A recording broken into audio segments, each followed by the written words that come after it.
first day of school is the ultimate thing you're excited about, and then once you get there, you realize this sucks. Like, right? Like NFL preseason's like that. We were all excited going into the Dolphin game yesterday. Oh, this is exciting. We got Dolphins preseason. And then once Zach Wilson ends this game, like, this shit sucks. First day of school was like that, too. Quick update. I ended up putting it on my story, my niece's first day of school. I tagged you in it, Zaz, so make sure you see it. And if anybody else sees it, just make sure to repost it so that Zazla sees it every single time it gets Can people tell when you're tagged like something like that on Facebook? Can they tell when you click on the feature untag?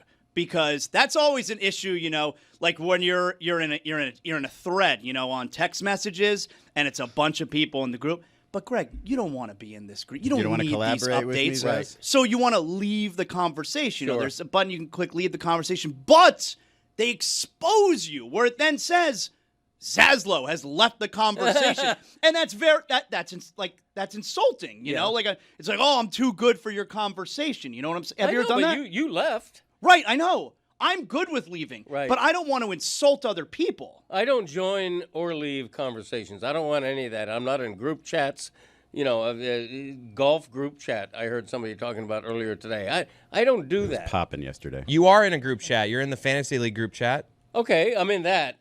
But I'm in that for informative purposes, not to small talk and make jokes and, you know, tease and you know, shout out to other people, chirp at other people.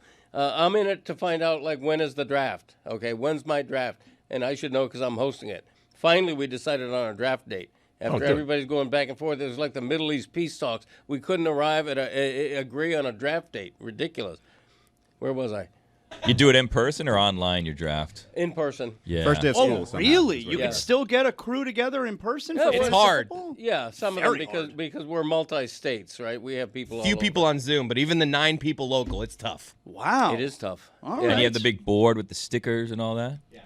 Yeah, we do, right? All right. Yeah. Do you not know? You know, I don't run. I'm not the commissioner of that league. I'm the commissioner of PFBI Fantasy, of course. When's that?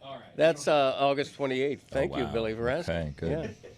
Yeah. Your glasses are a little bit fogged up, Greg. Like, I know, you all right? yeah, Do you want I'm to take a okay. moment and like, can you see me okay? I can see you, yeah. All right, because like his glasses are fogged. You know, it's That What is it happens about in there that a lot. chair? When he You're talks too obsessed with much, that. when he has to talk too much, he feels the pressure and starts to sweat. Is that it? Yeah. Okay.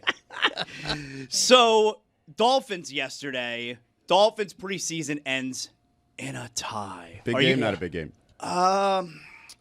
Dolphins, Bears. First preseason game, not a big game. That's not a big game. I'm sorry, it's not a big game. I found myself sitting on the couch yesterday, and obviously, like, I want to watch Tua. I want to see how the game starts. Tag Ovalia. That's right. And by the way, everyone in that fitness commission, none of them knew that they were in it. How is that even possible? It's hilarious. They had no idea they were even in it. You know what it reminds me of? Very possible. Well, no, you know what it reminds me of? Remember when Stephen Ross, after the Jonathan Martin bully gate, Stephen Ross put together like a commission. Yeah. you know? Whatever happened to that commission? But none of the Update guys who coming, were in it knew they were going to be in it. Like Curtis Martin was in it. Yeah, Jason Taylor was in it. We asked Curtis Martin, I think, like, what was that meeting like? He's like, we met once. I think Tony Dungy was also in it. We were pretty obsessed with that commission to find out what they were actually doing. He said we met on the phone like once. Do you think they've made any progress, since then? It hasn't happened since. Yeah, No? they All right. agreed no bullying. Bullying not good, and then the commission was dissolved because they did fixed all it. their They work. said no Right. bullying. The guy that was bullied out of the league. Everyone else, you're good. Stay in the league. All right, sounds like it worked then. All Yeah. right, maybe this will work as well. This fitness council that nobody knows that they're in. Anyway, I have 3 observations from the game because Yeah. I was surprised. I was flipping through the TV and I was surprised that it was on, and I was even more surprised to see Tua playing. This is a big deal. Like, everyone assumed that he was not going to play. I know it's just a drive, but Caleb Williams didn't play. Tua, famously, always hurt. Shocking to me that he would play in a meaningless preseason game. well, it's a weird thing now, right? Because when there were 4 preseason games, and look, there used to be 6, all right? But when there were 4 preseason games, we all That's crazy. Crazy, right? 6 Six of them? preseason games? There are 4 preseason games. We all knew. All right, the first preseason game, no starters play. The second one, starters are going to play a bit. The third one, starters are going to play a lot. That's a dress rehearsal. and then in the fourth one, just trying to win a job. All right, you don't want to be playing in that fourth game. Don't get hurt was always the fourth game. Right. Yeah. Now, it's like every team just has their own rule because there's only 3 preseason games. Some teams don't play Caleb Williams. Some teams play Joe Burrow. Some teams play Tua Tagovailoa. Like, there's no real reason for it anymore. So I wasn't surprised that Tua played. The only part that maybe surprised me a little bit was when the game starts. Like, yeah, starting left tackle, starting right tackle, they're not playing today. But Tua is. Like, oh, all right. That's interesting. Well, Tua did play one series last year in the first game, so it wasn't a big shock that he played. I thought he would play 1 or 2 series. I said to my wife at the end of that game, as much as I want to make fun of preseason games and how meaningless they are, that was a pretty entertaining game, I thought. Like, as preseason openers go, I thought that was entertaining. And not just because it went back and forth and was close, but I thought the quality of play other than Quinn Ewers. That's hilarious, by the way. Quinn Ewers has been raved about, the third-string quarterback out of Texas. He's been raved about as being one of the stars of training camp. And he gets in the first game with fairly extended playing time, and he takes a big dump all over the field. Well, hold on a second. Quinn Ewers started his first 2 drives at like the 5-yard line and like the 3-yard line, respectively. And he hit a bunch of people who were just dropping passes. He wasn't terrible. He lost 2 fumbles. Yeah, he did fumble the ball on the 3-yard line, which is really bad. He was sacked like 4 times. I mean, get rid of the ball. I'm just saying that after having what was seen as a really good training camp, he literally and figuratively left the ball on the ground. But Zach Wilson didn't look good either. Oh, Zach Wilson looked terrible. He bounced passes that had Tua done that. I know what a good quarterback looks like. That is not a good quarterback. Here are the stats for Quinn Ewers. He closed with 4 of 16, 63 yards, 0 touchdowns, 0 interceptions, 2 sacks, 2 lost fumbles. 4 of 16 is pretty bad. Yeah. There were a lot of drop passes, and he was throwing in tight windows. I'm not a Quinn Ewers, apologist. It feels like you're like leading I'm the just saying, saying, stand over here. I was watching, and I was seeing, like, this isn't going great for Quinn Ewers, but a lot of this was not completely his fault. I would say the positive I took away, although it was against a guy named Bajent, the starting You know who that is. Play games. I'm just Bajent saying, started he still in this deserves league. that qualifier. He was their backup quarterback last He year. deserves that qualifier. CrossFit guy. Case Keenum was lighting things up yesterday, huh? No one watched. Ethan Never Bonner, Storm Duck, the starting secondary looked solid. The starting defense, while against Bajent, looked fine. That was a positive, I'd say. I mean, everyone keeps telling me I'm not going to sit here like I've been going to training camp, all right? I'm some type of analyst for PFF. That's Pro Football You look Focus. like one. Well, it's just the confidence manages to make Got a it. little Mel Kiper in you today. Yeah, thank you. Everyone tells me this Dolphins secondary is going to be horrendous. Of course. I mean, Minka, we know Minka's good, all right? But everyone else says this Dolphins secondary is going to be terrible. I'm not judging it by yesterday. No Caleb Williams. You didn't see any of their other starting receivers out there. And you know what? I'm going to defend Quinn Ewers for a second here. It's the first ever professional football reps that he's gotten in an actual game. He's out there with third stringers. Like, he's out there with third stringers to throw to, third stringers blocking for him. Can we get... Also third stringers against him, though. That's true, all right, but it's third stringers at the NFL level, all right? They still know how to run, rush a passer. They still know how to try and tackle, all right? I'm not going to get too hard on Quinn Ewers right now. Zach Wilson, I would tell you, he looked terrible. That's, I mean, I'd much rather this one. I know it's one game in. I'd rather see Quinn Ewers as the backup at this point. The problem with the Dolphins is they have a injury-prone starting quarterback. You never know what the next concussion is always 1 sack away, and they've never had a quality backup. This is the team Scott Mitchell that needs the quality backup. I mean, in Tua's career. Right. Yeah, I'm confused Thank because you for mentioning Fitzpatrick was good enough. his rating was the best of the 3 quarterbacks at 92.8, and Tua's was 85.4. What did Zach do wrong? Was it the 4 sacks that he took? Well, number one, he threw that one duck out, which should have been a pick 6. All right? Yeah, he should have had a pick 6. He bounced passes that were like screen passes that he bounced. Would have bounced. been a walk-in touchdown, and he threw it about 6 yards short. All right, he holds onto the football. He's in like what his 4th year in the league at this wearing point? Come 0. on, That's crazy. just he's that. wearing That's a bad 0. number. Yeah. You can't take that serious. Somebody wears 0. You can't have that on your football team. No, you can't. Not at the quarterback position. That's hell for outta sure. here. Give me something to feel good about the Dolphins. Was there something we I saw just tried yesterday? and you pooped on it. Ollie Gordon looked good. I like that number 82, that punt returner that you got. Good field vision. Eskridge? I'll take your word for it, but 82 looked good. They featured Malik Washington on the opening drive, and he looked good. And also, at least you don't have the patch that the Chicago Bears have on their uniform. Now, I know it's to honor a former owner, and they do that franchise. That thing is massive. Oh, was that the M? Yeah.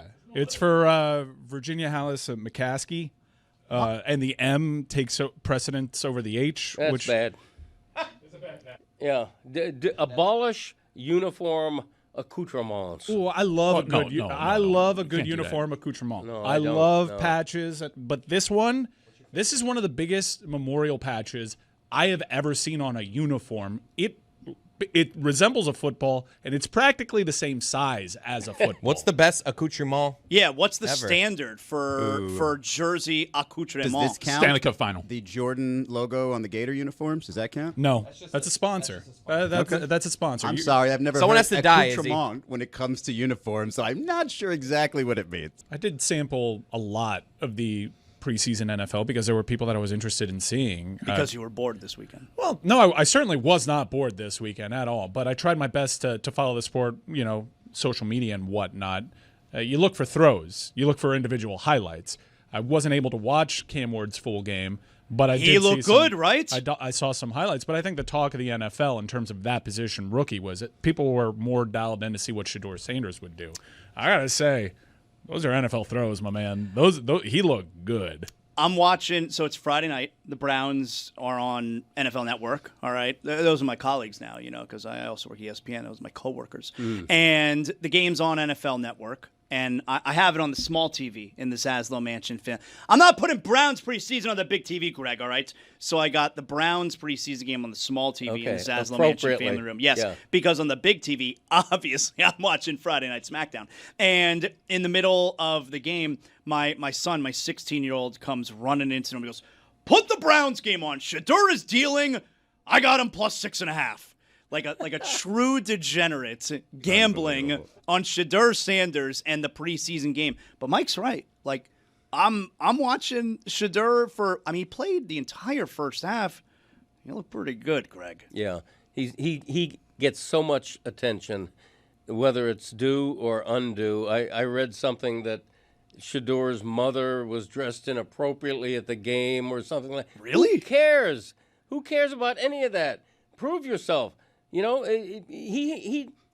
looked pretty good in his first preseason game. Means zero in terms of what kind of a rookie season he's going to have or whether or not he wins the starting job. I think the betting odds are against him winning the starting job. Well, I think they may have changed. Are the betting odds against him winning the starting job because it's like, all right, Joe Flacco is definitely going to start. It doesn't even matter if Shedeur were to win the job. Joe Flacco started. One game in, it seems pretty ridiculous he was drafted where he was drafted. Yeah, it's kind of crazy. agree. You're getting the full LeBron James endorsement, which normally not a good thing, at least not in Hey, basketball. endorse Shabazz Napier. Take it easy. In basketball, it's not a good thing. In football, it's okay. And my thought on Shedeur watching him in college was he did what he thought he could get away with. So sometimes that meant sort of a different type of pass, maybe sitting back there in the pocket a little bit too much. But when he needed to, he had the NFL throws. So if he can eliminate the silly stuff and just not play overconfident football and just make those NFL throws, I think he's always had it. Oh, I think I read on social media that he had an I didn't know that it was caught on video that he had an altercation with Tony Grossi. Yeah. So all right. So Shedeur had a really good first preseason start. Like no one can say otherwise. He had a really good start. And so after the game, Tony Grossi, who is a whatever man. Yeah, You're about to say he's a legendary Cleveland Browns beat writer. No, you don't put words in my mouth. He's a long time, not legendary. Ooh. Long time. He's both. That's cold, man. He's both. Felt like a shot at my dad. Whatever, man. I don't know. He's the Greg Maybe it's Cody being of- respectful to your dad. Maybe not everybody gets to be called legendary. He's a Greg Cody of Browns beatdom. Another insult. Him and Mary Kay Cabot have been around covering that team since they were the old Browns. Okay, so Tony Grossi, everything that Mike just said, is after the game. I don't know if did you see this, Greg? Do you know what we're going to play here? I saw it after the fact. Okay, Yeah. So Shedeur. Well, none of us saw it live. Okay. I didn't Okay, know that. What well, do I yeah, know? because we weren't there. So Shedeur, who had a really good game, listen or watch this. He confronts Tony Grossi in the hall after the game. I be hoping you be. Tony, I be hoping you got something positive to say about me. You only say negative stuff about me. And I'm like, I ain't do nothing to you. I ain't see nothing positive that you ever say. sympathize with everything. But that's what I'm saying. Come on, Tony. What I do? It's hard to hear. Hard to hear what Tony's saying, but you can clearly hear Shedeur like, dude, say something nice about me. that was Great actually- head of that hair was- on that Tony Grossi. That was actually pretty pleasant for that type of exchange, but it's also days after Deion Sanders says Shedeur doesn't pay attention to any of the press clippings. Maybe wait till week 1 of the regular season to do Yeah. that. That's my only Well, thing so there. that's the obvious counter is, okay, you just played a half of preseason football, likely against other guys who may not even make the league, and you're a 5th-round pick. Maybe we're not confronting reporters after a half of football To in the me, after preseason. watching that clip, I don't think it's something where he sought him out. It felt like he saw him and he was like, oh, yeah, this guy doesn't have a whole lot of good things to say about me, and then had that confrontation, which was pretty lighthearted. I think it was totally fine. I'm on board with Sanders doing that. Totally play on for me. That's as cute as one of those can go, honestly. It's great publicity for Tony Grossi, quite frankly, and for Shedeur. My reaction is, you're a rookie in the NFL. You have a lot on your plate. Why are you worried about what somebody is writing about? Remember, you? he doesn't. We've been told he doesn't actually worry about Oh that. yeah, okay. None of the Apparently players not. ever pay attention. No. Anything written or said, Has they anything, never do. Has anything like that happened to you, Greg? Because we said Tony Grossi's basically the Greg Cody of the Browns beat.